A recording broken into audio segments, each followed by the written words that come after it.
কিরে, অমন করে কি দেখছিস? কিছু না। দেখে তো মনে হচ্ছে তোর ভীষণ খিদে পেয়েছে। কাল থেকে আমি কিছুই খাইনি। কাল থেকে কিচ্ছু খাসনি? তাহলে এখানে চুপচাপ বসে আছিস কেন? পেট ভরার জন্য কিছু কর, নাহলে এমনি চুপচাপ বসে থাকলে পেট ভরে যাবে। কি করব? সকাল থেকে একটা চাকরির জন্য কত লোকের কাছে গেলাম, সবাই ভাগিয়ে দিল। মার গুলি তোর চাকরিকে, নিজের ধান্দা শুরু কর। দেখবি টাকা উড়ে এসে তোর পকেটে ঢুকে যাচ্ছে। ধান্দা?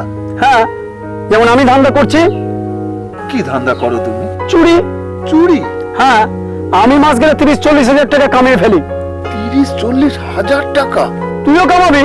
কিন্তু কোনো কিন্তু না, তুই আগে বস, আমি তোর জন্য খাবার চুরি করে নিয়ে আসি, তারপর তোকে এসে পুরো ব্যাপারটা আমি বলবো।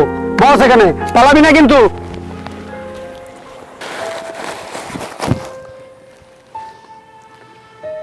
ওই চোরটা তোমাকে কি বলেছে বুঝতে পেরেছো তো? হ্যাঁ। খবরদার ওর কথা শুনবে না। চোরাবালির নাম শুনেছো? হ্যাঁ। ও তোমাকে চোরাবালিতে নিয়ে গিয়ে দাঁড় করাবার চেষ্টা করছে। একবার ওখানে পা রাখলে আর কোনদিন বেরোতে পারবে না। তাহলে এখন আমি কি করব? খবরদার তুমি ওর কথা শুনবে না। আর ও যে চুরি করে খাবারটা আনতে গেছে, খবরদার ওই খাবার খাবে না। আমি কাল থেকে না খেয়ে আছি। মানুষ দুদিন না খেলে মরে না। বসে বসে না ভেবে সৎ পথে বাঁচার চেষ্টা করো। যারা সৎ পথে বাঁচার চেষ্টা করে, ঈশ্বর তাদের সাহায্য করে।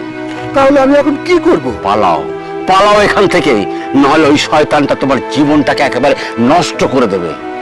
হ্যাঁ? আর হ্যাঁ, জীবনে সৎ পথে চলার চেষ্টা করবে। দেখবে একদিন নিশ্চয়ই তুমি জীবনে দাঁড়াবে।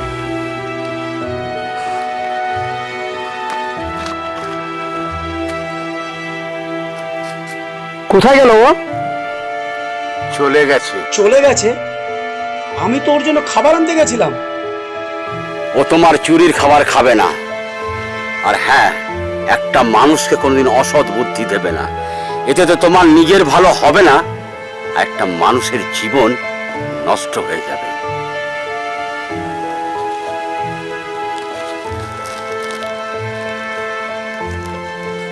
একটা মানুষকে কোনোদিন অসৎ বুদ্ধি দেবে না।